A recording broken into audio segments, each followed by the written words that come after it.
Yes, again, alright mga minamahal! I'm back again and again and again! Dito nga po sa ating panibagong video. Kahit ultimato, itong si Attorney Cristina Conti, ay tuwang-tuwa dito nga po sa naging desisyon ng apila ng kampo ni former President Duterte sa International Criminal Court. Paano ba yan? Oo. Dito sa mga vloggers ni Digong, paano ba yan? Sa mga vloggers ni Sara Duterte at paano na yan? Yung mga sumusuporta sa likod ni Sara Duterte, ni former President Duterte, sila Alputera, sila Leo Rey, yung mga advisor, paano na yan? Kakarali nyo sa Dahig, the Netherlands, ito ang naging resulta. Hoy, Leo Rey, makinig ka. Tandaan mo, si Digong ni-reject ang kanyang appeal. Si Sara mukhang mai-impeach na. Makikitaan na ng probable cause. Kaya, simulan mo nang mag-empake sa bansang Pilipinas papunta sa ibang dimension ng mundo. Oo, dahil dudurugin ka ng mga kalaban mo. Paano ba naman kasi? Lulubog lilitaw, tapos maninira bibitaw, 'di ba? Ang dami mong ganap. Oo, kung hindi mo na lang pagbukusan, yang bus company mo. Yang bus company mo, Leo Rey, ngayon, konti na lang din ang benta. Kasi, bukod sa mahal ng pamasahe, hindi pa maayos yung serbisyo ninyo. Nakakahiya. At para naman sa mga vloggers ni VP Sara Duterte, mag-empake na kayo. Dahil baka mamaya, hindi din kayo tulungan ni Sara. Naalala ninyo, may vlogger noon. I-headshot niya daw si Bongbong Marcos. Ay, ang lakas magsalita na headshot si PBBM. Ano ang nangyari, mga minamahal? Oo, na NBI, tinulungan ni Sara? Hindi. 'Di ba? And besides, si Trillanes magsasalita sa International Criminal Court. Magsasalita itong si Digong. Kaya tandaan ninyo, magsasalita itong si Trillanes dito kay Digong. Kaya mag-empake na kayo. Leo Rey, Alputera, at yung mga vloggers na identified kay Sara Duterte at kay former President Duterte. Bukod sa na-double kill kayo kahapon, 'di ba, dahil ang daming na-reveal tungkol sa mga bank accounts, abay, nandoon na din yung apila na na-reject itong si Duterte. Baka nga itong pera din ni Leo Rey, nakita din sa AMLAC yan. 'Di ba? How I wish na lang itong si Sara Duterte, sasabihin niya, sana nagmaleta na lang ako.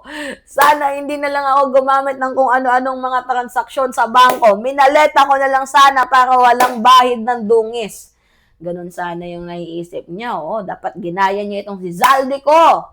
Kaso bobo.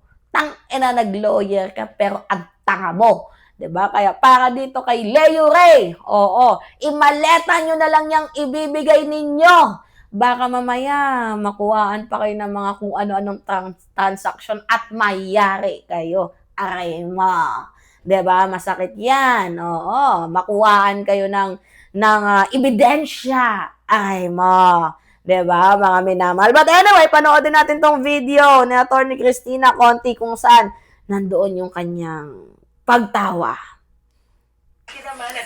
Yeah, ma'am, may mic pala. Sorry. Go ahead, ma'am. In the flesh at nakapag-celebrate ng konti kasi nakapag-dinner pa ako bago na itong 8:30. Oo. Ang mga nanay, Diyos ko, tuwan-tuwa. At parang akala mo, lechon yung pinakain mo, yung pala, Jollibee lang.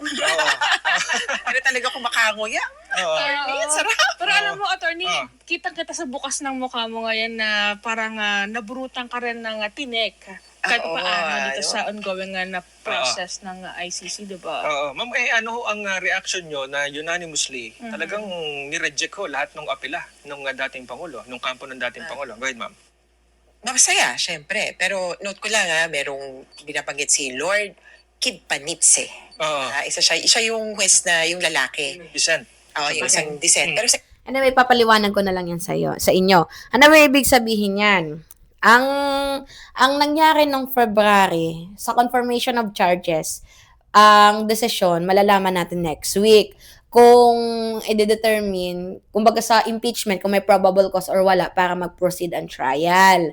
So ngayon, yung desisyon ng International Criminal Court na i-reject yung appeal ni former President Duterte, tungkol po yan sa nire-raise nila na issue, tungkol nga po dito sa jurisdiction. Ibahin natin ha, para malinawan kayo. Yung jurisdiction, di ba, 2019, umalis tayo sa International Criminal Court. So, they expect na dapat pauwiin si Digong. Kasi, 2019, umalis na tayo sa ICC. So, ibig sabihin, ng kampo ni former President Duterte, wala ng jurisdiction ng ICC. Pero according to the International Criminal Court, meron. Bakit? Kasi ang iniimbestigahan from 2016 to 2019 nung tayong miyembro pa ng ICC. Ngayon, paano ba? Ano ba yung sinasabi dito? Yung sa confirmation of charges. This upcoming week, next week I think, maglalabas na din ng desisyon ang International Criminal Court whether mag-proceed ang trial or hindi. 'Di ba? Nagigets ninyo mga minamahal? Kasi diyan lilitisin si Digong kung guilty siya or hindi ng 30 years in prison. Eh ngayon, dito naman sa jurisdiction ng International Criminal Court, hindi pa din siya makakauwi, kulong pa din siya kasi hindi pa din dyan madidetermine kung guilty siya or not. So, mananatili si former President Duterte dyan sa International Criminal Court. Diba? So, sa madaling sabi, mga minamahal, mag-ingat na itong mga DDS. Nalalapit na ang inyong pagtatapos. So, unti-unti nang lumiliwanag ang mundo. Unti-unti nang sumasarap ang buhay ng mamamayang Pilipino.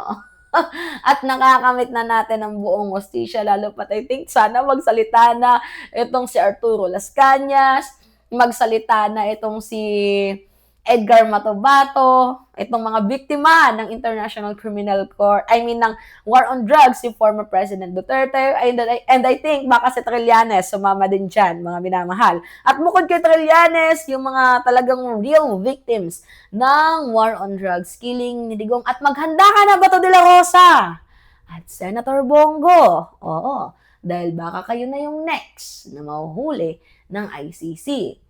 Kaya ingatan mo yung pagdalo mo ba to sa impeachment ni Sara Duterte. Baka hindi ka na makita. Or baka naman, pag nandun ka na, mahuli ka. Yari ka naman. Diba, mga minamahal? Yan yung sinasabi ko sa inyo. So, and meron pa tayong pag-uusapan tomorrow, ha? Bukod po dito sa jurisdiction na nireject ng International Criminal Court, pag-uusapan din natin mamaya, I think, yung impeachment ni Vice President Sara Duterte, whether kung madidetermine natin kung may probable cause or wala, diba? So, anyway, the justice will be served soon or justice has been served. Dalawa lang yan. So, it's me again, Alicia ninyo. Nagbabalik muli para sa ating panibagong video. Maraming salamat at ingat, mga kababayan. Alright.